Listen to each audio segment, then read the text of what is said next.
The 11 morning declarations that can transform your life. There is a moment each morning that passes almost unnoticed, a thin sliver of time between sleep and the full weight of the day, when your mind is neither here nor there, neither caught in yesterday nor fully anchored in today. It is in that quiet, almost invisible space that the story of your day begins to write itself.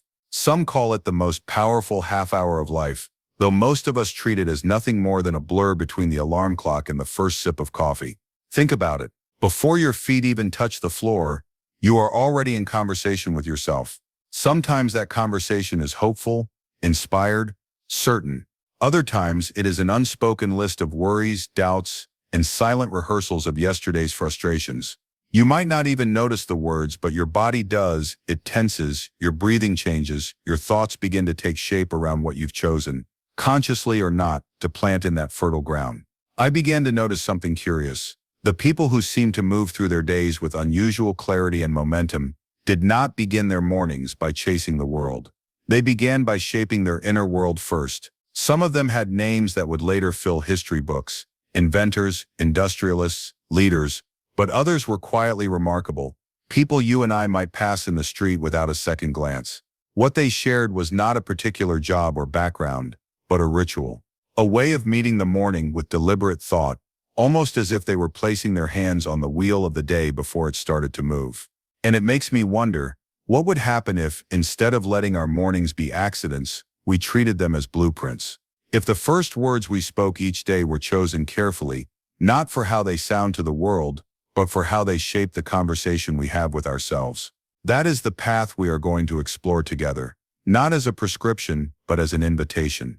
An invitation to step into that quiet space tomorrow morning with awareness, to choose the story you will live before it chooses you. I am the master of my destiny. There's a strange quiet that hangs in the air before the day really begins. In that space, whether you realize it or not, you're already steering the ship. And yet, most people hand over the wheel without even noticing. We often talk as if life is something that happens to us. We blame the economy, the boss, the market, even our upbringing, but language shapes thought, and thought shapes behavior. The moment you say, "I am the master of my destiny," you are reclaiming authorship over the story. This isn't about pretending storms don't exist. It's about refusing to be a ship without a rudder. It's shifting from an external locus of control, where circumstances dictate your actions, to an internal one, where your choices shape your reality. The morning you say these words and mean them, something subtle changes. You stop waiting for rescue and start plotting a course forward. My definite chief aim directs all my actions. Without direction, even the most capable person drifts. The energy is there, the talent is there, but without a clearly defined aim, that energy scatters. A definite chief aim acts like a compass. It simplifies decision-making. When you know your aim, you can filter every choice through a single question. Does this move me closer or farther away? History is full of examples, like Edwin C. Barnes, who decided he would be a business partner to Thomas Edison. Not an employee, a partner.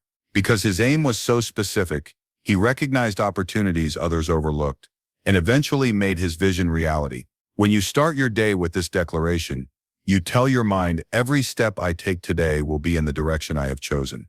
And over time, that focus compounds into extraordinary results. I possess within me all the power I need. We often postpone action until we feel ready. We think we need more money, more knowledge, more connections before we can start.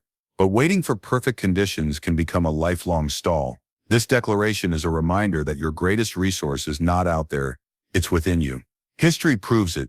George Washington Carver began with nothing but curiosity and turned a humble peanut into over 300 innovations.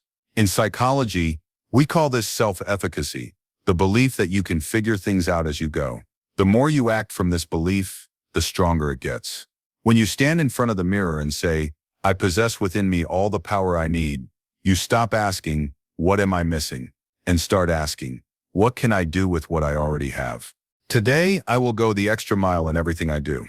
Most people stop at good enough. Going the extra mile sets you apart, not because it's flashy, but because so few are willing to do it. Charles M. Schwab turned a failing steel mill into the most profitable in the Carnegie Empire by consistently doing more than required. Not to impress, but because it became his personal standard. Psychologically, this taps into the law of increasing returns. When you consistently exceed expectations, you build a reputation and trust that compound over time. When you start your day with this declaration, you set the tone. In every task today, I will leave it better than I found it. I attract wealth by serving others. Sustainable wealth comes from value creation. The more problems you solve for others, the more opportunities flow toward you. Henry Ford didn't just build cars. He built cars that the average person could afford, and in doing so, he built an empire. In behavioral economics, this is called the service-profit chain. Serve well and profit follows. Not instantly, but inevitably. This declaration shifts your focus from what can I get to how can I give, and that shift opens doors money alone can't buy. I turn every failure into a stepping stone. Failure feels final only if you stop moving. In reality, it's feedback, information that refines your approach. Thomas Edison reframed thousands of failed attempts as simply discovering ways that didn't work. That mindset isn't denial, it's strategic persistence. Psychologists call this post-traumatic growth, the ability to emerge from setbacks with greater strength and clarity. Each morning you declare this, you're training your mind to scan every setback for its lesson, and to use that lesson as fuel for the next step. I am building my success through patience and persistence. Real success rarely happens quickly. It's the product of sustained effort, often in seasons where results are invisible. James J. Hill spent 20 years building the Great Northern Railway, brick by brick, mile by mile, through storms and setbacks. This declaration aligns you with the reality that meaningful growth is a long game. It's not about waiting idly, it's about what you do while you wait. Patience keeps frustration from breaking your stride. Persistence keeps you moving when progress is hard to measure. My mind is closed to all negative influences. Your mind is a garden. If you don't guard it, weeds will grow. Negative influences, whether from others or from your own habitual thinking, can poison your confidence before you even begin. Emotional contagion research shows how quickly attitudes spread.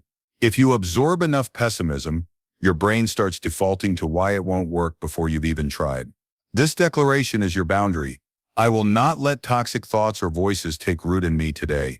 It's a commitment to curate your mental inputs as carefully as you would your most valuable possessions. I am grateful for today and its opportunities. Gratitude isn't just about being polite. It's a form of mental training, one that rewires your focus toward what's working and what's possible. Barbara Fredrickson's broaden and build theory shows that gratitude expands your capacity to see solutions and opportunities. When you say this declaration, pause. Picture one real thing you're grateful for right now. Let yourself feel it. From that place, the day ahead will look different, not because the world changed, but because you did. The invitation to step forward. So here you are, having heard the 11 declarations. Maybe they sounded inspiring. Maybe they stirred something you haven't felt in a long time. A pull toward a stronger, more deliberate version of yourself. But here's the truth. Nothing changes just because the words sound good. Change begins the moment you decide that these words aren't just ideas. They are instructions. You and I both have the same 24 hours as the people whose names fill history books. The only difference is how we spend them and what we feed our minds in those first few moments after waking. Tomorrow morning, before the world barges in, give yourself 30 minutes, just 30. Step into that quiet space before the demands begin, and speak your declarations, not as a wish, but as a truth you are willing to live into. Because this is the quiet turning point. No one talks about the moment you stop waiting for change and begin authoring it. Your next chapter starts at sunrise, and the pen is already in your hand.